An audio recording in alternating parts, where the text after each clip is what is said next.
Monsieur le Président, Excellences, Mesdames et Messieurs les membres du Conseil, permettez-moi au nom du gouvernement de la République démocratique du Congo de féliciter la France pour sa présidence du Conseil ce mois d'avril et de remercier sa délégation pour l'organisation de cette réunion ainsi que pour le dialogue interactif tenu la semaine dernière.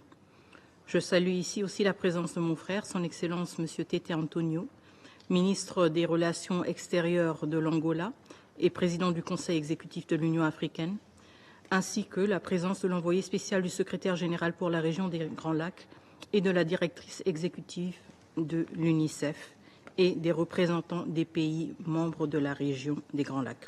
Monsieur le Président, depuis l'adoption de la résolution 2773, 54 jours se sont écoulés, marqués par l'attente, l'inertie et la poursuite des violences. Sur le terrain, rien n'a changé. Les violations persistent, les tensions s'aggravent et la paix demeure hors de portée. Le dernier rapport du secrétaire général est sans équivoque. Les aéroports de Goma et de Bukavu restent sous le contrôle effectif du M23 et des RDF.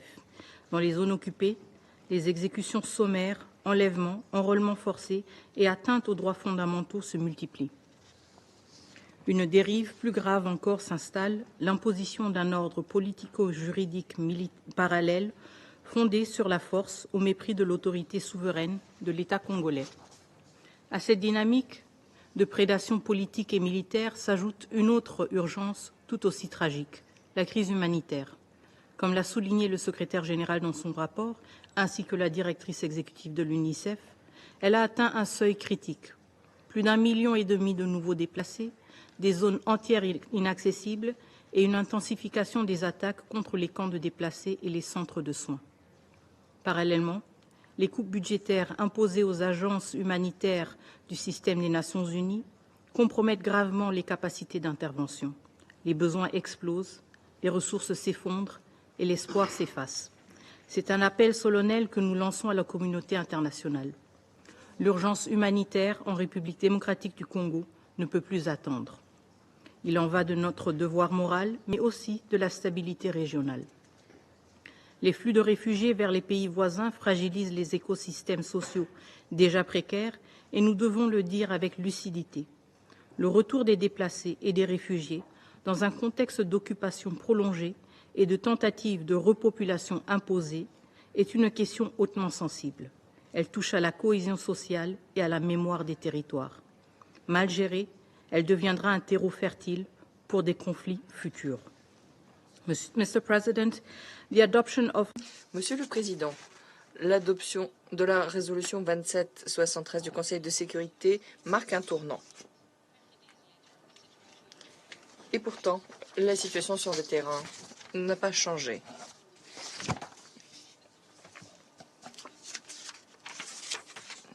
La coalition RDF M23 continue ses violations comme si la volonté du Conseil ne s'était jamais exprimée, comme si la résolution était vouée à rester lettre morte. Nous ne sommes pas du même avis. Cette résolution est un instrument vivant, voué à protéger des vies, à restaurer la légalité, à préserver la paix. Des millions de vies dans l'est de la RDC attendent toujours sa mise en œuvre intégrale. Dans ce contexte, l'élan régional doit être renforcé et placé sous le signe de l'unité.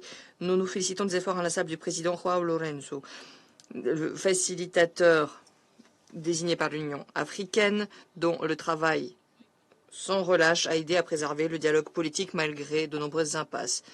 Nous nous félicitons également de la désignation toute récente du président Faure Essozima Gnassingbé de la République du Togo en tant que nouveau facilitateur. La République démocratique du Congo soutient pleinement cette transition qui marque un engagement renouvelé à promouvoir ce processus au plus haut niveau politique. En parallèle, nous voudrions remercier les maires du Qatar de ces efforts inlassables pour soutenir les efforts régionaux.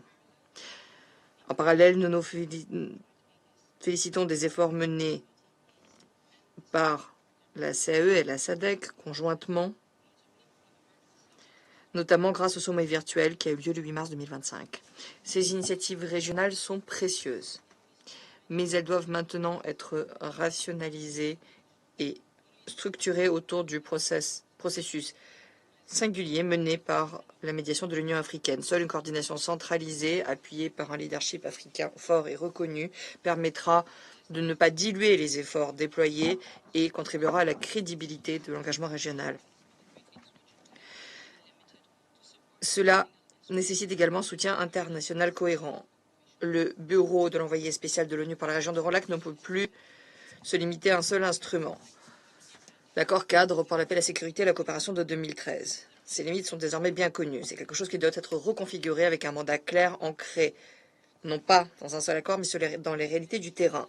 Son rôle est essentiel. Anticiper les crises, soutenir la médiation africaine et assurer un alignement entre l'initiative régionale et la riposte internationale.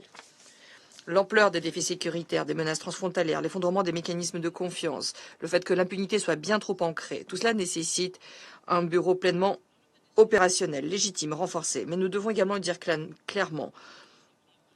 Aucune des décisions émanant des processus régionaux n'a été mise en œuvre. Ce n'est pas simplement une question de faiblesse institutionnelle. Cela reflète un refus répété de tenir les engagements. Et ce, sans qu'il n'y ait aucune conséquence. Monsieur le Président, l'application de la résolution 2773 ne s'est que trop fait attendre. Le M23 et ceux qui le soutiennent doivent, dès maintenant, respecter l'autorité de ce Conseil. En se retirant de manière immédiate, pleine et inconditionnelle du territoire congolais. Cesser toute obstruction aux opérations humanitaires et ne pas empêcher la mise en œuvre du mandat de la MONUSCO. Cesser toutes les attaques contre les civils, les camps de personnes déplacées, les hôpitaux et les écoles. Ces mesures sont parfaitement claires, mais elles resteront inefficaces sans mécanisme de vérification clair. Comme le souligne le secrétaire général dans son rapport, les violations perdurent en toute impunité. Et les mécanismes de vérification régionaux soulignés dans le processus de Luanda se sont révélés inefficaces, largement en majeure partie à cause de la non-participation de certains États. La RDC propose l'établissement d'un mécanisme de surveillance renforcé, ancré dans les structures existantes du Conseil, le groupe d'experts, au titre du régime de sanctions 1533, travaillant en coordination avec la MONUSCO et l'envoyé spécial pour la région des Grands Lacs, pourrait se voir chargé de produire des rapports réguliers et vérifiables basés sur des indicateurs clairs, rapports qui seraient officiellement transmis au Conseil et au comité de sanctions.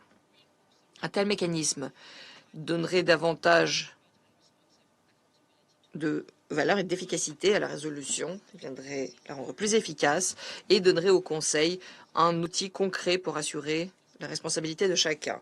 Une surveillance sur le terrain, notamment pour les cessez-le-feu et pour ce qui concerne la mise en œuvre des résolutions du Conseil, est au cœur du maintien de la paix des Nations Unies. La MONUSCO, dans ce contexte, est l'outil le plus approprié, le plus capable du Conseil sur le terrain, pouvant s'assurer de la mise en œuvre des résolutions du Conseil sur le terrain.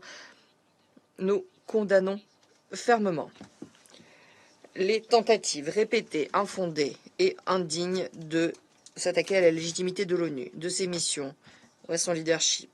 Il s'agit d'attaques soutenues par le Rwanda. Ce deux poids, deux mesures est inadmissible. Un État ne peut pas, d'une part, être un pays fournisseur de contingents aux opérations de paix, bénéficier de la désignation d'un représentant spécial, le secrétaire général, et en même temps mener des campagnes de diffamation contre les Nations Unies tout en profitant de sa légitimité pour préserver son appareil militaire et pour sauver ce qui reste de son réputation internationale. Résolution 2773, certains acteurs se sont déjà mobilisés en imposant des sanctions ciblées contre le Rwanda et le M23. Cela mérite d'être salué.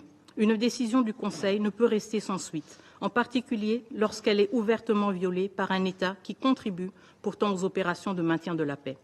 Fort de ces mesures, le Conseil doit désormais faire respecter sa propre décision. L'expérience le montre. Les sanctions ciblées et la pression politique fonctionnent. Elles modifient les rapports de force, réduisent les soutiens extérieurs et favorisent les ajustements de posture. Il est temps de les intégrer dans une réponse multilatérale structurée. Et demander des comptes ne devrait pas valoir une menace. Personne ne devrait être envoyé en enfer pour avoir défendu la Charte des Nations Unies. La République démocratique du Congo recommande ainsi de constater formellement le non-respect de la résolution 2773 par le Rwanda, de mettre en place un mécanisme de suivi assorti de mesures coercitives progressives, de sanctionner la chaîne de commandement des RDF et des décideurs politiques responsables, de révoquer le statut du Rwanda comme pays contributeur de troupes, d'imposer un embargo sur les minerais rwandais issus de l'exploitation illégale en RDC et d'instaurer un régime de notification obligatoire sur les transferts d'armes à destination du Rwanda. Ces mesures sont fondées dans les faits, le droit et le mandat même du Conseil de sécurité. Sans ce fait palpable, il est fort évident que le Rwanda et le M23 puissent entraîner la perte totale de l'autorité de ce Conseil, non seulement aux yeux des populations congolaises meurtries depuis 3 décennies, mais aussi aux yeux de toutes les nations du monde qui croient encore à la mission universelle de ce Conseil. Monsieur le Président, Mesdames et Messieurs les membres du Conseil, alors que ce Conseil délibère, les populations de Goma, de Bukavu, et de l'Est de la République démocratique du Congo en général subissent chaque jour les conséquences de l'inaction. Elles ne sont pas oubliées, leur souffrance est visible, leur résilience force le respect, leur dignité demeure intacte et notre unité nationale inébranlable. Avant que l'espoir soit ravivé par la résolution 2773 ne s'éteigne, la République démocratique du Congo appelle ce Conseil à décider sans délai des organes chargés de son exécution, évaluer clairement les conséquences de non-respect, y compris par des sanctions ciblées, et mettre en place un mécanisme de suivi garantissant la redevabilité et la cohérence de la réponse internationale. Alors que ce Conseil délibère, les populations de l'Est de la République démocratique du Congo continuent de subir les conséquences de l'inaction. Monsieur le Président, Mesdames et Messieurs les membres du Conseil de sécurité, je souhaite conclure cette intervention sur une note de mémoire. Avril est un mois de recueillement, celui où nous commémorons le génocide rwandais, le génocide contre les Tutsis. Ce drame a, à juste titre, marqué la conscience mondiale. Mais il a aussi déclenché une autre tragédie, plus longue et souvent tue, celle du peuple congolais. Depuis 30 ans, l'Est de la République démocratique du Congo subit les répliques de cette horreur initiale. Il a absorbé, seul, le choc d'une instabilité régionale née de la fuite des génocidaires, de la prolifération des groupes armés et d'une logique de représailles sans fin. Cette situation trouve son origine dans les décisions, entre autres prises en 1994 par la communauté internationale, sous l'impulsion du Conseil de sécurité, à travers notamment la résolution 918, qui a encouragé les autorités zaïroises d'alors à ouvrir leurs frontières pour accueillir les réfugiés rwandais. Ces décisions, prises sous la pression de l'urgence humanitaire, ont eu pour effet d'importer le conflit, permettant à des responsables du génocide de se retrancher à l'intérieur de notre territoire. Depuis lors, la République démocratique du Congo est caractérisée par des cycles récurrents de violence et d'ingérences violentes, initialement justifiées par des préoccupations sécuritaires, mais éventuellement motivées par des gains économiques et l'exploitation de nos ressources. Nous, Congolais, appelons cette tragédie un génocide, un génocide motivé par la quête de profit à travers l'anéantissement des populations vivantes sur des richesses convoitées. Un projet de terreur et d'effacement humain, toujours à l'œuvre dans nos régions les plus riches, sous des prétextes sécuritaires détournés. Sortir de ce cycle exige plus que des résolutions. Il faut reconnaître l'humanité et la souffrance de l'autre, même lorsque les récits divergent. C'est dans cet esprit que nous affirmons. Les FDLR n'ont pas vocation à rester en République démocratique du Congo. Ils doivent rentrer au Rwanda. Leur présence alimente un prétexte commode à des interventions injustifiables. Et le Rwanda doit reconnaître cette réalité comme une part de son propre héritage. Il est temps de refermer cette parenthèse, de cesser définitivement de recycler les FDLR comme l'a documenté le groupe d'experts des Nations Unies. Nous le disons aussi sans ambiguïté. La République démocratique du Congo, en République démocratique du Congo, aucune communauté n'est persécutée sur des bases ethniques. Les allégations de ciblage sont fausses, fabriquées pour justifier des violations graves du droit international. Enfin, nous rappelons une autre tragédie de la région des Grands Lacs, trop longtemps restée dans l'ombre. Le génocide des Hutus au Burundi en 1994. Perpétré dans le silence, il a coûté la vie à des dizaines de milliers de civils. Nous saluons la démarche du Burundi auprès des Nations Unies pour en obtenir la reconnaissance. La République démocratique du Congo soutient pleinement cette initiative, au nom d'une mémoire équitable et réconciliatrice. Si nous voulons qu'avril devienne un mois de mémoire partagée et non instrumentalisée, nous devons tous, États, peuples et institutions, oser regarder l'histoire dans toute sa complexité, sans hiérarchiser les douleurs, sans manipuler les morts. Je vous remercie. Je remercie Madame la ministre d'État pour sa déclaration. Je donne maintenant la parole à Monsieur le représentant du Rwanda.